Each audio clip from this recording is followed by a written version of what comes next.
Jokowi bilang kedaulatan diklaim, saya panas, saya bawa kapal perang. Nggak usah cari kemana-mana.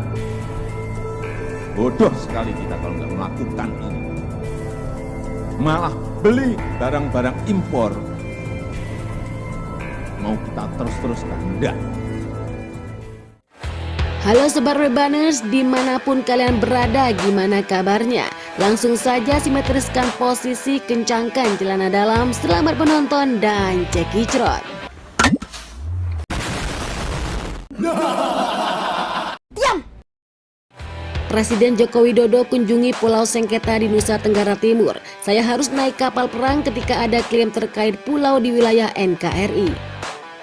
Waktu ada klaim pulau di Indonesia yang diklaim, saya panas, saya bawa kapal perang, kata Jokowi. Jokowi mengatakan saat itu ia ingin menunjukkan Pulau Pasir merupakan wilayah teritorial Indonesia. Terlebih bahwa sekitar 169.000 penduduk yang seluruhnya WNI menempati wilayah itu. Saya sampaikan kalau itu di daerah teritorial Indonesia karena penduduk Rote sudah lama menduduki pulau itu. Ia menekankan siapapun yang menentang hal itu, pemerintah Republik Indonesia siap menghadapinya. Jika mau ajak bertumbuh, kita ramai-ramai bawa Supra Hypersonic yang buat dunia geger, ya kan?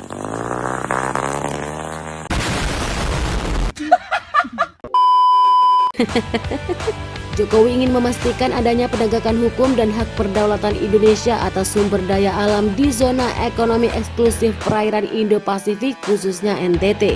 Dan juga ingin memastikan penegakan hukum atas hak berdaulat negara Indonesia atas kekayaan sumber daya alam laut kita di zona ekonomi eksklusif. Tak berselang lama Jokowi menaiki kapal Republik Indonesia atau KRI yang sudah bersandar di dermaga.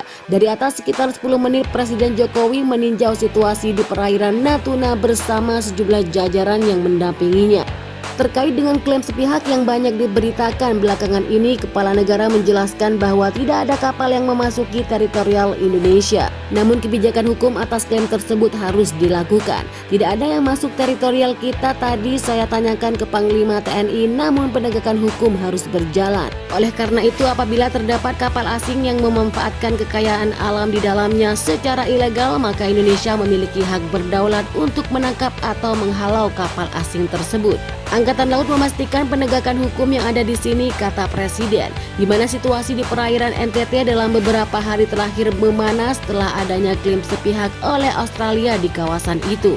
Padahal perairan NTT khususnya Pulau Pasir berdasarkan Konvensi United Nations Convention of the Law of the Sea masuk dalam zona ekonomi eksklusif Indonesia. Pemerintah Indonesia juga mencoba jalur diplomasi untuk menyelesaikan masalah ini dengan melayangkan nota protes terhadap Australia melalui duta besar yang ada di Jakarta. Sementara itu TNI dan Bakamla RI juga terus disiagakan di perairan NTT Pulau Pasir yang masuk dalam provinsi NTT untuk memantaukan misi di sana. Presiden juga menekankan pentingnya kedaulatan Republik Indonesia merupakan yang nomor satu, namun begitu proses diplomasi juga tetap diutamakan. Tidak hanya dengan Australia, negara-negara lain juga. Pulau Pasir NTT merupakan wilayah terluar Indonesia yang terletak di sebelah utara Australia. Pulau itu sebagian termasuk ke dalam konsep MOU dengan Australia dan juga berbatasan langsung dengan wilayah kelautan negeri Kangguru tersebut. Salah satu pelanggaran yang terjadi di perairan pulau tersebut ialah illegal, unregulated, and reported. Jadi bagaimana menurut Sobat Rebaners pada ulasan tersebut? Silakan komentar di Pedagang Kaset Mang Ujang. Saya pamit dan salam kopi pahit. Andin, apapun makanannya, minumnya, teh botol sosro. Tak bilangin mama, kau bilang, tak bilangin nama mama.